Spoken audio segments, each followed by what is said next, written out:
نبی کریم صلی اللہ علیہ وسلم فرماتے ہیں کہ ایک صحابی حضور کی بارگاہ میں آیا، عرض کی یا رسول اللہ صلی اللہ علیہ وسلم، پریشان رہتا ہوں اپنی آخرت کے لیے، اور یہ بھی بڑا اللہ کا فضل ہے کہ کوئی آخرت کے لیے پریشان ہو۔ حضور میں اپنی آخرت کے لیے بڑی پریشانی میں رہتا ہوں، کوئی ایسی بات بتا دیں کہ رب مجھے نجات عطا کر دے۔ تو نبی پاک صلی اللہ تعالی علیہ وسلم نے ایک ہی بات ارشاد فرمائی، فرمایا تم اپنے رب کے ساتھ بددیانتی نہ کرنا، اللہ تجھے نجات عطا کر دے گا۔ عرض کی یا رسول اللہ صلی اللہ علیہ وسلم، اللہ کے ساتھ بددیانتی اور خیانت کیا ہے؟ لوگوں کے ساتھ تو معاملہ سمجھ میں آتا ہے کہ کسی نے کوئی رقم رکھوائی، کوئی ڈیوٹی دی، کوئی ذمہ لگایا، پورا نہ کیا تو بددیانتی ہو۔ اللہ کے ساتھ بددیانتی کا معنی کیا ہے؟ نبی پاک صلی اللہ علیہ وسلم فرمانے لگے، وہ کام جو تمہیں خالص اپنے رب کی رضا کے لیے کرنے چاہیے تھے، ان کاموں میں اگر تم نے نیت کر لی نا کہ لوگ بھی دیکھ لے، غیر کا بھی تم نے ارادہ کر لیا، حکم دیا تھا اللہ رسول نے، کرنے تھے اللہ رسول کے لیے، اور جب تم نے ارادہ کر لیا نا کہ ذرا لوگوں کو بھی پتہ چل جائے میں نمازی ہوں، تہجد گزار ہوں، قاری قرآن ہوں، عامل بالسنہ ہوں، شریعت اسلامیہ کا پابند ہوں، جب تم نے یہ والا ذہن بنا لیا نا تو پھر تم نے اپنے رب کے ساتھ بددیانتی کی، پھر تم نے خیانت کی، پھر تم نے ٹھیک نہیں کیا۔ جب تم نے یہ ذہن بنا لیا کہ لوگوں کو پتہ چل جائے۔ حضرت شاہ منصور رحمۃ اللہ علیہ فرماتے ہیں کہ میرا ایک شخص سے بڑا قریبی تعلق تھا، میں اسے بڑا نیک سمجھتا تھا اور اچھے الفاظ میں اس کا لوگوں کے ہاں ذکر تھا، لوگ اسے نیک ہی سمجھتے تھے، لیکن مجھے کسی نے بتایا کہ وہ بہت ہی زیادہ بیمار ہے۔ میں تیمارداری کرنے گیا، میں نے اسے جا کے دیکھا تو بڑی اذیت میں تھا۔ میں نے کہا کیا ہوا؟ کہنے لگا حضور اپنے گناہوں کی پاداش میں۔ میں نے کہا تو بڑا نیک تھا۔ کہنے لگا حضرت جی میرا منصب نیکی کا تھا، میں نے تہجد پڑھی تاکہ لوگوں کو پتہ چل جائے میں نے تسبیح پھیری تاکہ پیری مریدی میں اضافہ ہو، میں نے سنت شریعت کا لبادہ اوڑا تاکہ میرے عقیدت مند بڑھ جائیں۔ وہ کام جو اللہ رسول کے لیے کرنے تھے انہی کاموں پر میں نے یہ نظام بنایا کہ جس سے خرابی واقع ہونے لگی۔ حضور پھر میں بیمار ہوا، اتنا بیمار ہوا کہ اٹھا نہیں جاتا تھا۔ ایک دن پھر میں نے قرآن شریف منگایا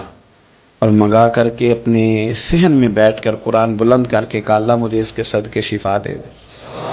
آج کے بعد ایسا کام نہیں کروں گا۔ رب نے تو شفا دے دی پر میں نہیں باز آیا، میں گویا بیچتا رہا تہجد کو، میں سیل کرتا رہا اپنے وظیفوں کو، میں نے وہ جملے، وہ الفاظ، وہ تلاوتیں، وہ نعتیں، وہ میں کرتا رہا، سیل کرتا رہا۔ پھر بیمار ہو گیا، پھر دعا مانگی، قرآن شریف شروع کیا، پڑھا، سورہ یاسین تک پہنچا، پھر بلند کیا، اللہ اس کے صدقے شفا دے دے، وہ بڑا ہی مہربان ہے، اس نے پھر معاف کر دیا۔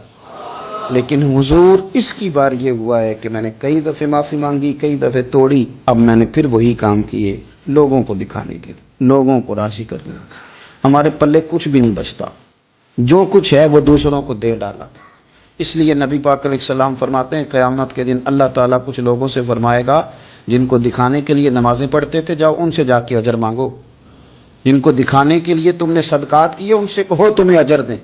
جن کو دکھانے کے لیے تم نے روزے رکھے ان سے کہو تمہیں اجر دے۔ وہ جو تم نے لبادے اوڑے نا اور بڑا کچھ تم بنے کہ میں داڑھی والا، میں پگڑی والا، میں جبے والا، جن کو دکھانے کے لیے کیا، جاؤ جا کے ان سے اجر لو،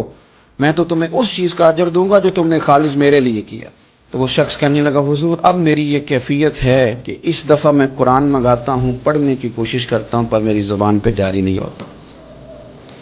آپ میرے لیے دعا فرما دیں۔ کہتے ہیں میں بھی رویا، وہ بھی رویا، ابھی میں اس بستی سے باہر نہیں نکلا تھا کہ اس شخص کا انتقال ہو گیا،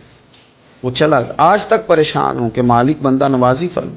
تھوڑا سا اپنے لیے بھی ہمیں کچھ کرنا،